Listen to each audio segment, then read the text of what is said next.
Guys, I'm back. I'm the prologue, and the epilogue is here. After the deaths of both the architect and the mother, nearly all the remaining Darkspawn fled back into the deep roads. The raid on Amaranthine came to an abrupt end. Although some of the architect's disciples likely escaped into the deep roads with the rest of their brethren, they have so far shown no inclination towards revenge against the Grey Wardens who killed their savior.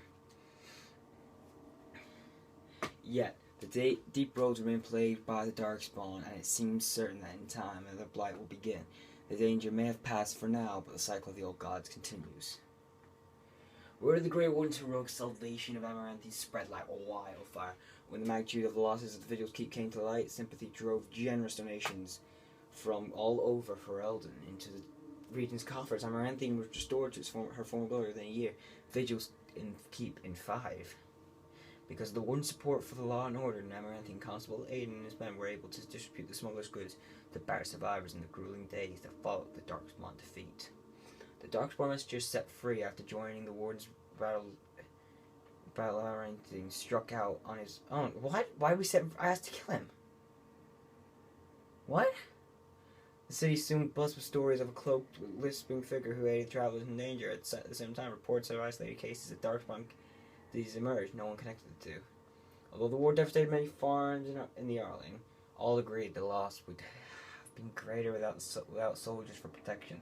Farmholders developed a certain reverence for the Warden commander, as well as the ongoing reliance on the Grey Warden for order and protection. Dirk, one of the pranksters behind the Blight Orphan scam, was fortunate enough to survive the Battle of Amaranthine. The unconditional generosity of the Blight Orphan's mysterious benefactor inspired him to establish a legitimate charity dedicated to children orphaned in the attack. His sweetheart, Melissa, eventually bore him 2 rascals. Vigils Keep stood alone against the horde of Darkspawn. The Mother's forces outnumbered the Vigils' defenders many times over. But the sturdy dwarven walls proved impervious to any boulder the ogre could throw. The Vigil soldiers, clad in silverite, each felled 12 Darkspawn before they died. The vigil held one night, then 2, then a week, and eventually the attacking horde broke upon our walls. The keep developed an almost a mythic reputation, with few survivors immortalized in song and legend. Peace allowed the wardens to replenish their numbers. Soon Vigils Keep bore a capable army with wardens at its core. From their ranks emerged new heroes to challenge threats to Amaranthine and all of Ferelden. Through tax and levies, the vigil was rebuilt years later. Valdric Glavenok stood on the battlement and pronounced that the defenses were acceptable. He would never speak more highly of any human engineering. The dark whispers of conspiracy against the Warden fell silent after a rash of accidents and disappearances accumulated in an apparent suicide of Banismaran. The nobles of Amaranthine remained dutiful. Some even suggest they were even cowed in submission. Among the many legends that the Vigil spawned was one of the great heroes of the next age, the sheepherder turned soldier by the name of Sir Alec the Valiant, who eventually founded the Order of the Knights that lasted 1,000 years. Dworkin Glavenok further refined his lyrium sand and explosives, but left the Warden's employ after Qunari mercenaries tried to assassinate him. Although the Dwarven bombarder took his secrets with him, the learned say he left clues for others to follow in his footsteps.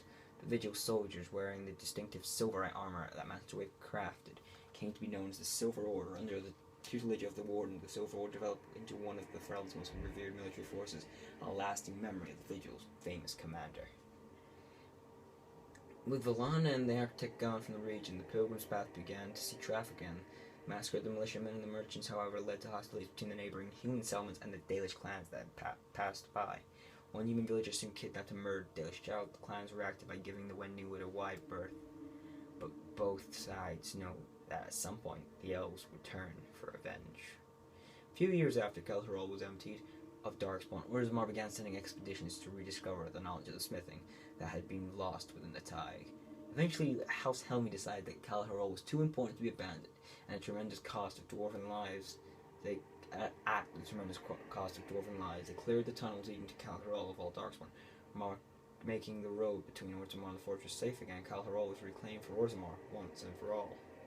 As promised, Valdric and Dworkin presented Orzammar's shaper with the stone marker that told if Kel'Thuzol's castle was taken up armed against the Darkspawn. The commander of the Grey was invited to Orzammar as a guest of honor at the feast Commemorating the defenders of Cal Harol, the Shaper read the names of the castles off the markers. They presided over a ceremony to return them to the stone as befitted warriors of their stature. In time, the island began to forget the tales of the apparitions in the Black Marsh, and ever so slowly settlers drifted into the region. Scholars said the veil was still thin and thus the area is still dangerous, but the people only cared that there was no longer frightened whispers in the shadows. The village was slowly rebuilt twice. The Baron's mansion was rebuilt and occupied, once by a wealthy merchant, another time by a Rhodesian mage. Both died mysteriously afterwards. The mansion was torn down completely and the site left untouched. The survivors of the siege of Vigil's Keep hailed Anders as his magic for holding back hundreds of assaulting Darkspawn and his soon victory celebration. The men dragged the mage to the fire to engage him in a drinking contest. Anders lost.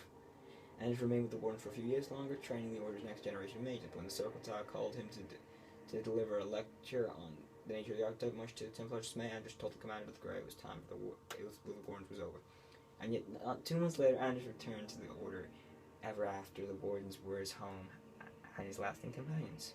Alana never saw her clan again, but neither did she forsake her Dalish culture, nor her sharp tongue, nor her quick temper. After several years in the Grey Wardens, Alana disappeared one day. Most summarized she left for the Deep Rose to resume her search for her sister, but no one knows for sure. Nathaniel managed to survive the battle at Vigil's Keep, leading to a spirited defense at the last minutes to protect his family home. The ferocity impressed many of his fellow soldiers, who hoisted him to their shoulders and paraded him around the courtyard when the battle was done. After spending a number of years with the Wardens, Nathaniel realized the life was not for him. He said goodbye to his sister, father, and his new nephew, and left to seek his fortune. In time, that nephew became a Grey Warden himself, in emulation of Nathaniel, then rose to Warden Commander. He brought honor to the Howe name once again. Justice fought valiantly at the Battle of Vigil's Keep, but before the victory horn sounded, a Darkspawn sword removed Kristoff's head. It was, of course, unclear whether the spirit Justice perished or simply departed. At last, Kristoff's wife Aura was finally able to claim her husband's ashes. With the mother dead, Sigrun seemed to lose her purpose. She withdrew from her friends in the Order and spoke to them less and less each day. One morning, Sigrun was simply absent from her bed and made on her trunk emptied. A young recruit who had been up in the night said that she had left for her calling, gone to finish what she started in Cal Harol. Argon continued to regale young warring recruits with the tales of his prowess in both battle and bed. His drinking games prompted at least one recruit to declare that she'd rather attempt joining than lift another mug. Felsi returned to Vigil Keep several times, see Ogren usually bringing the talk to her small. Ogren's inability to act seriously wore on her, however, and her visits dwindled and stopped altogether. If Ogren missed her or his child, he never showed it. As for the savior Ferelden, he did not remain as commander of the Grey for long. The Darkspawn were no longer the real concern, the blight well and truly over. It was time for him to move on. Some years later, the savior of Ferelden vanished entirely. Nobody knows for the purpose he departed, yet neither does anyone think his tale is complete. No one thinks it's complete.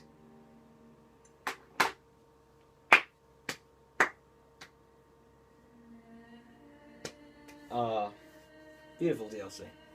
Really good. Good DLC. Well worth the price of £13 I paid for it. 13 quid I paid for this DLC. $12.99 actually, but still. Well worth it in my opinion. I got good 10 hours. Yeah, but maybe you could say around 6-7 hours out of this. It was good. I can't deny it was good. But even with the Blight over, they've been able to add Darkspawn into that. It was Dragon Age's Origins' gimmick. Darkspawn, the Blight. Safe for Ferelden. My only problem was, it's the DLC and everything. When this first came out, it was 40 quid. Around 30, 40 quid when it first came out. This story's a bit short for that price. I think he should have gave him more. Because most people get 13 hours out of every side quest as well. I didn't do every side quest because I'm torn in. I'm doing a let's play, not freaking completions. Doing no let's play. You gotta follow your character, how he would act.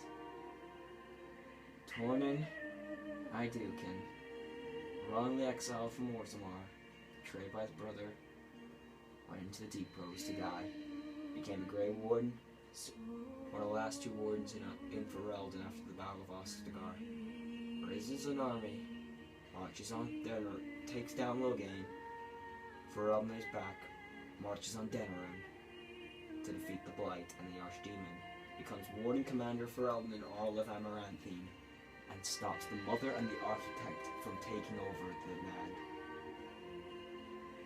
The story just gets better and better. The story I've been able to create with Tornin Ideukin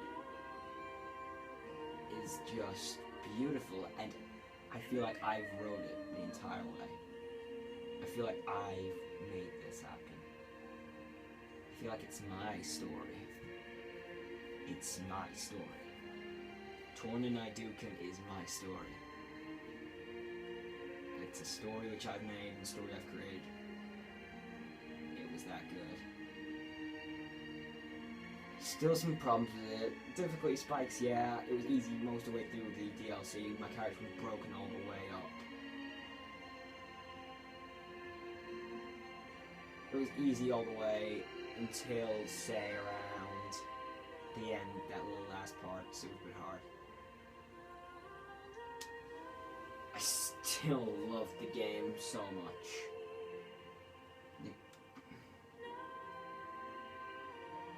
It was beautiful. And the Dragon Age pack just keeps getting better and better. Oh, EA. Fucking EA.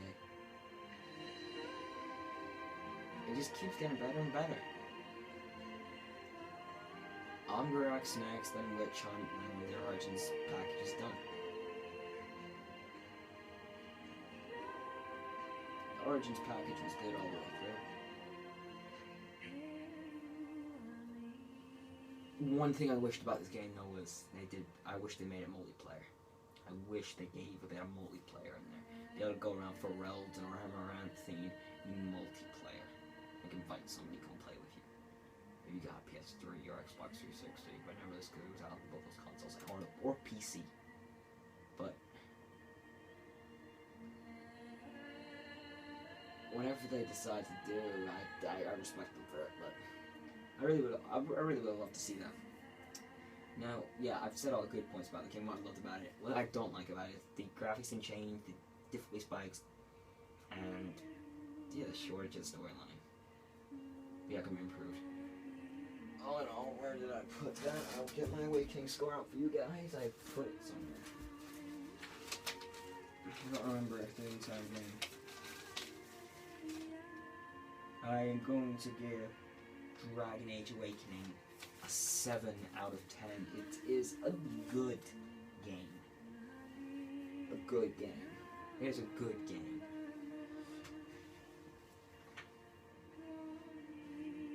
And it was a great attempt at a good game. There we go, guys. Dragon Age Awakening is yet done. What's next for Tornin Ideukin? Golems of Omgarak. We will see you in the next video. And so will Tornin Ideukin. Thanks for watching, guys. See you next time. Sure.